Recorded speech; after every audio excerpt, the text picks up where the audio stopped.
할렐루야, 아멘. 우리 좌우에 계신 분들과 이렇게 인사하겠습니다. 예수님으로 삽시다. 예수님으로 삽시다. 오늘 말씀을 통해서 예수님으로 산다라고 하는 의미가 무엇인가라고 하는 것을 우리가 깨닫는 시간이 되면 좋겠습니다. 이 요한복음 6장 전체의 내용은 예수님께서 이 떡 5개와 물고기 2마리로 남자만 5,000명을 먹인 이 표적 사건과 그 표적 사건으로 예수님이 누구신지에 대해서 이렇게 설명하는 그 내용입니다. 아주 중요하죠. 이 떡을 먹고 배부른 사람들은 다시 예수님을 찾아 나왔습니다. 예수님은 그들에게 썩을 양식을 위하여 일하지 말고 영생하도록 있는 양식을 위하여 일하라고 이렇게 말씀하시면서 어떻게 보면 좀 꾸짖듯 말씀하셨다라는 거예요. 예수님께 와서 그러니까 육신적인 이 육신을 위한 이 떡만 음식만 구하지 말고 영생을 구하라라는 뜻입니다. 그러니까 예수님께 가장 가치 있는 것을 구하라는 의미죠. 우리에게 육신을 위한 이 음식은 잠깐의 이 허기를 채우고 일시적인 그 만족을 줍니다. 그러나 영생이라고 하는 것, 영생은 하나님과 예수 그리스도와의 그 올바른 관계 안에서 영원히 만족하며 살게 한다라는 거죠. 다르죠. 일시적인 어떤 기쁨과 만족, 영원한 기쁨과 만족이다라는 거죠. 음식은 삶에 필요한 에너지와 즐거움을 공급해 줍니다. 그래서 우리가 음식을 먹을 때 그냥 배고파서만 먹는 게 아니잖아요. 음식을 통해 우리가 즐거움을 얻습니다. 그러나 하나님과 관계 안에서 사는 영원한 생명을 음식이 주지는 못한다라는 거예요. 의복이 주지 못한다. 집이 주지 못한다라는 거죠. 높은 지위가 우리에게 영생을 주는 것은 아니다라는 거예요. 출세나 명예도 마찬가지죠. 우리에게 영원한 기쁨이나 만족을 주는 것이 아니다라는 거예요. 일시적이고 곧 없어지고 사라지게 될 것들이다라는 거예요.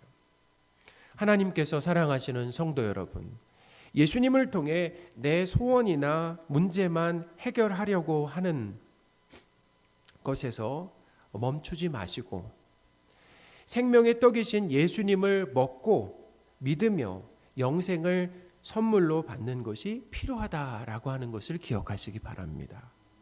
그래서 예수님은 자신을 살아있는 떡, 하늘에서 내려온 떡, 생명의 떡이다라고 말씀하셨어요. 요한복음에는 예수님을 믿는다라고 하는 것을 다양하게 표현을 했습니다. 다양하게. 이렇게 다양하게 표현하는 이유가 뭐겠어요?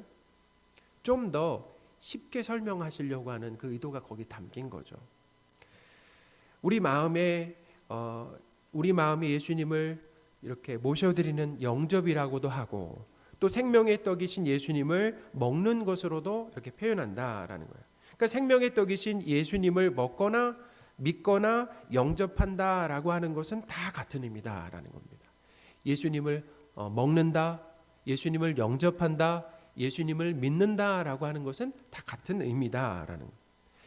예수님은 육신을 위한 떡을 구하러 나온 유대인들에게 생명의 떡인 예수님을 먹으면 영생한다라고 이렇게 가르쳐 주셨습니다. 가르쳐 주셨지만 유대인들은 예수님의 말씀을 이해하지 못하고 어떻게 보면 이해하려고 하지 않고 오해했다라는 거예요. 52절입니다.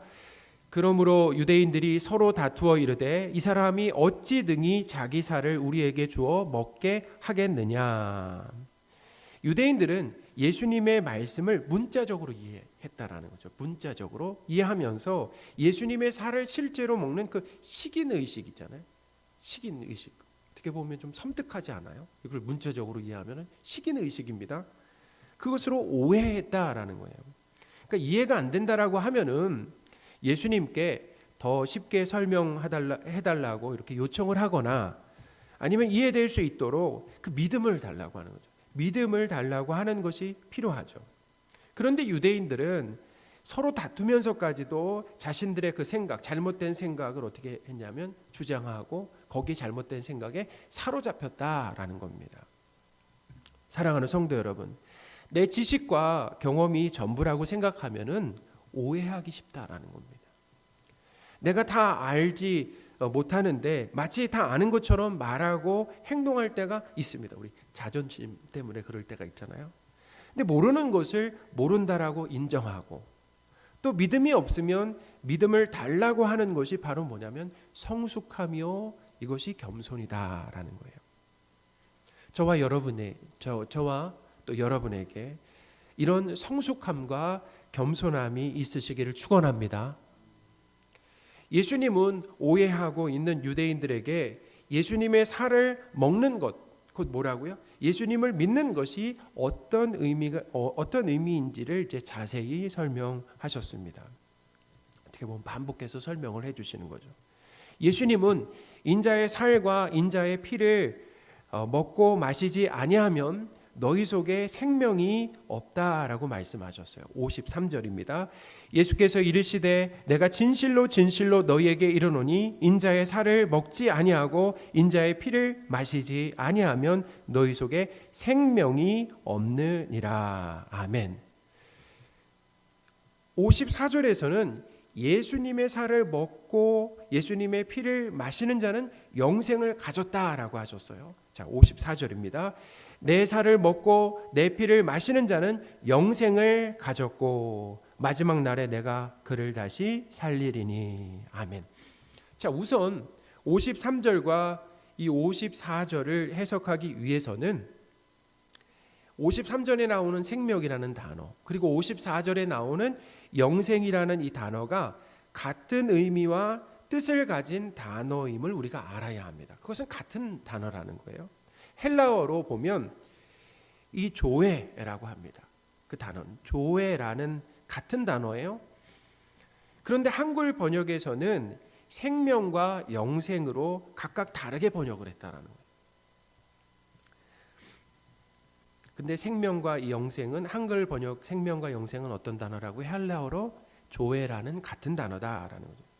53절에서 인자의 살과 피를 먹고 마시지 않으면 너희 속에 생명이 없다라고 했는데 어떻게 번역하는 것이 정확하다고요? 생명이 아니라 영생이 없다라고 해야 정확한 표현이다라는 거예요. 그러니까 영생으로 이해할 단어를 생명으로 이렇게 해석하면은 오해가 발생한다라는 거예요. 자, 어떤 오해입니까? 이 생명이라고 하면은 육체적인 생명으로 생각한다라는 대부분의 사람들이.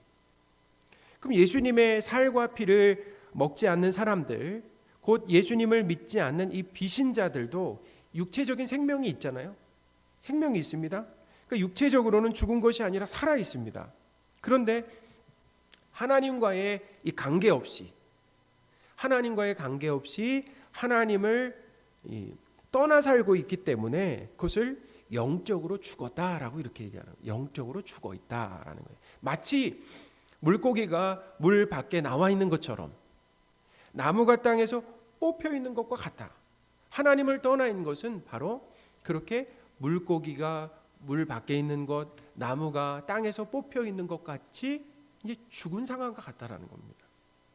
이와 같이 하나님을 떠나 하나님과 관계없이 살아가는 것을 성경에서는 영생이 없다라고 이렇게 말하는 거죠. 그러니 53절에 이 생명이라는 단어를 영생으로 번역해야 합니다. 자, 53절에 인자의 살과 그리고 인자의 피는 54절에 보니까 예수님의 살과 예수님의 피로 표현을 했습니다. 그러니까 예수님의 살과 예수님의 살로 해석하면 되는 거예요. 예수님의 살과 예수님의 피로 해석하면 됩니다.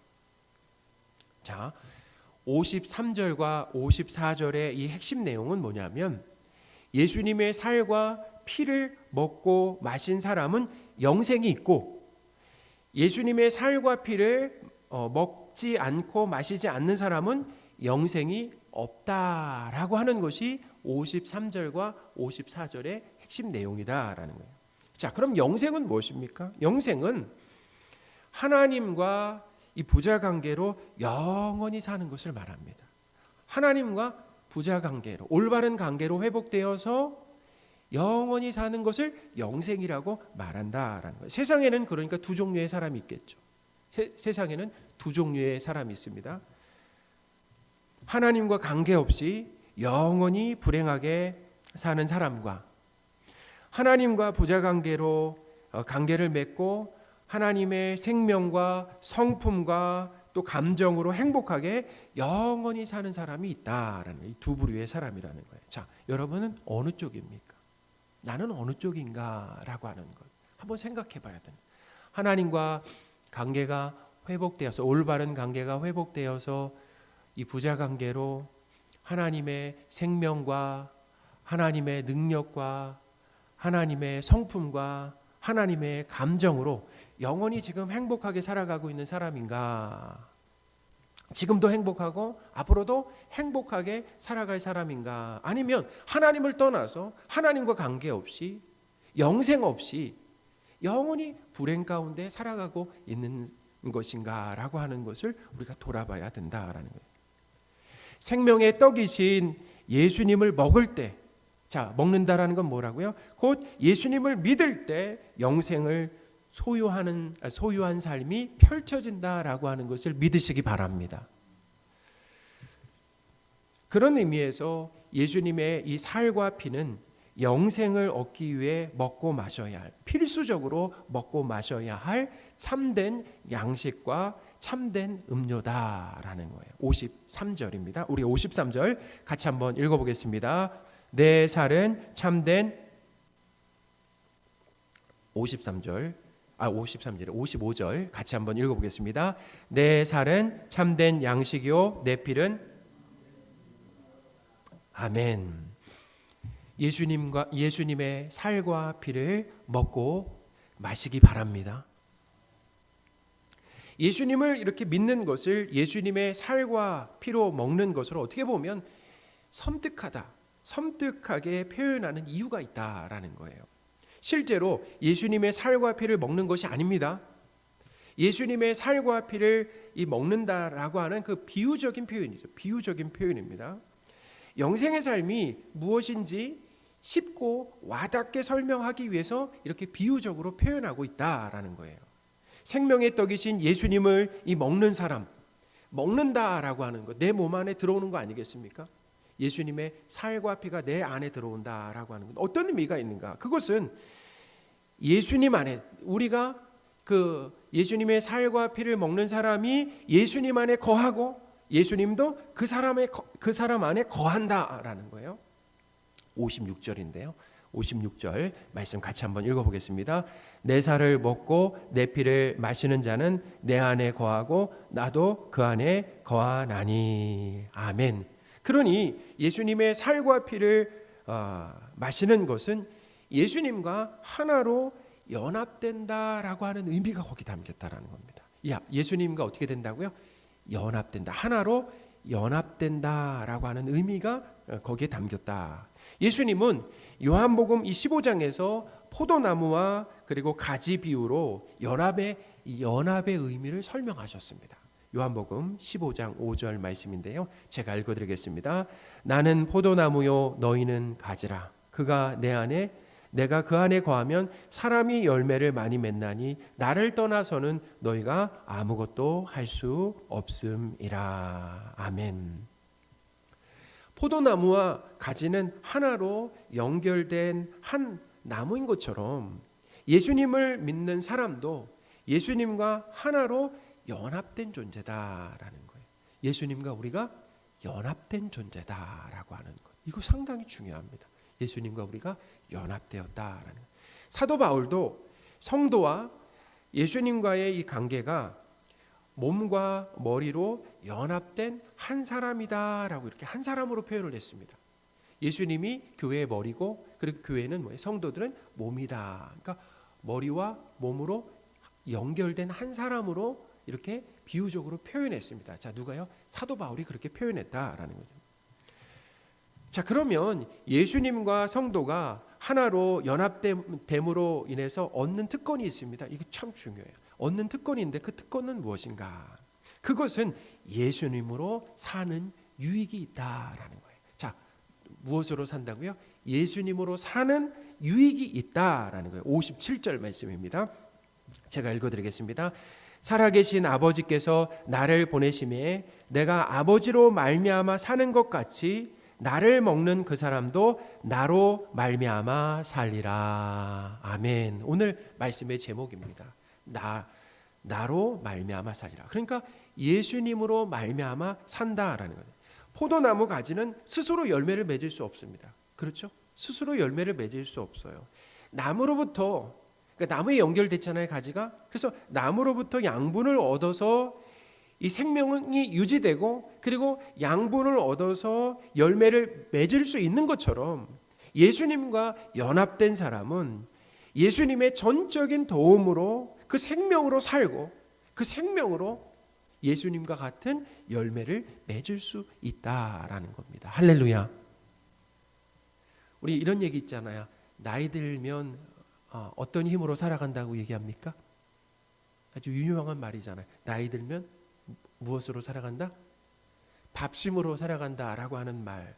그런 아주 유명한 말이 있잖아요. 자, 예수님과 연결된 사람은 예수님으로 살아간다라는 겁니다. 그런 의미예요. 예수님과 연결된 사람은 예수님으로 살아간다. 그럼 예수님으로 살아간다라는 것이 어떤 의미인가? 바로 예수님의 공로로 살아간다라는 겁니다. 예수님의 능력으로 살고 예수님의 성품과 예수님의 감정으로 산다라고 하는 의미가 거기 담겨 있다라는 거예요. 예수님 믿기 전에는 누구의 자원으로 살았습니까? 내 힘과 능력과 내 자원으로만 살았다라는 거예요.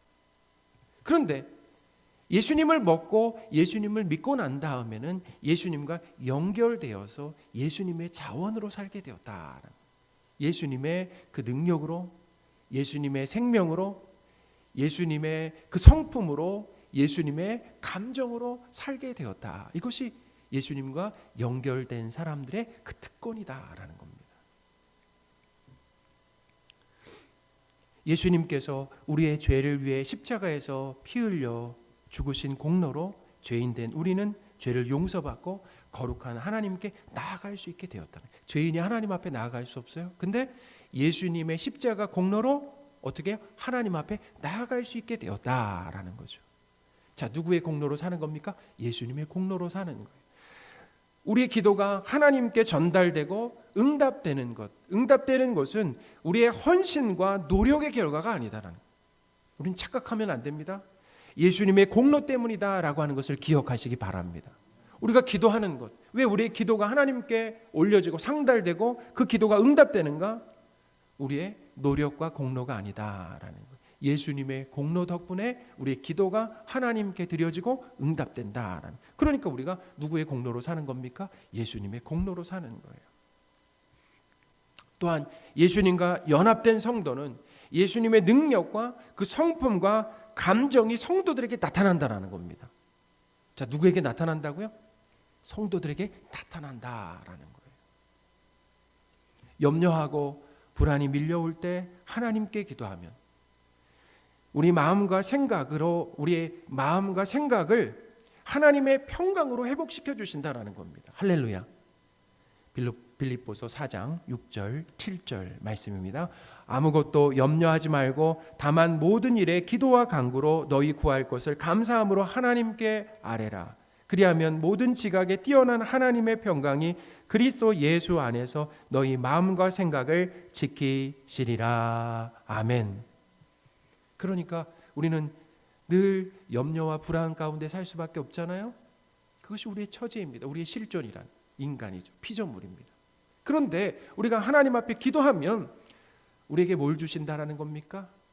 그 평강을 주신다라는 거죠. 평강을 주신다라고 하는.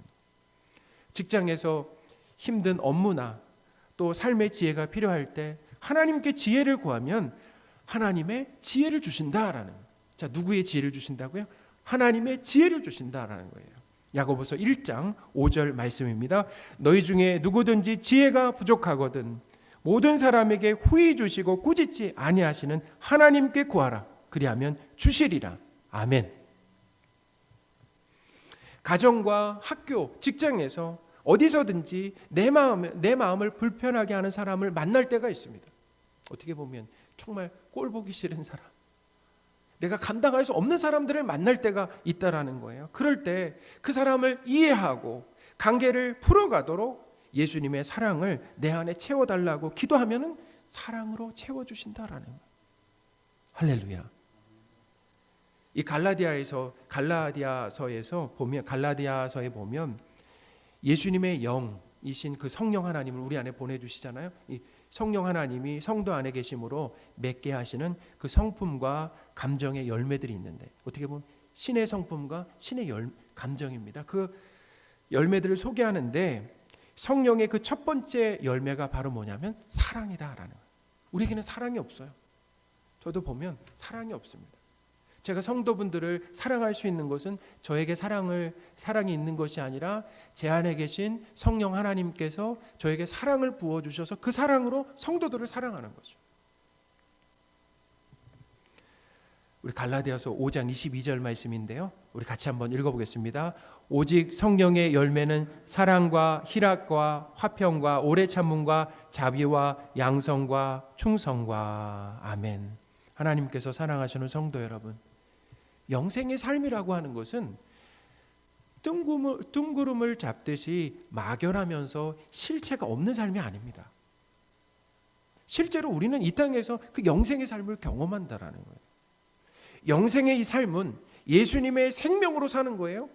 예수님의 공로로 사는 것이고, 예수님의 능력과 예수님의 성품과 예수님의 감정으로 영원히 사는 그 기쁘고 만족스러운 삶이다라는 58절입니다. 이것은 하늘에서 내려온 떡이니 조상들이 먹고도 죽은 것과 같지 아니하여 이 떡을 먹는 자는 영원히 살리라. 아멘. 영원히 산다라고. 일시적인 것이 아니라는 거예요. 그러니까 일시적인 기쁨과 만족이 아니다라는 거예요.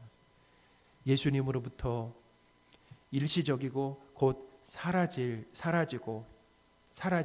이런 기쁨과 만족을 구하는 것을 넘어서 무엇을 구해야 됩니까?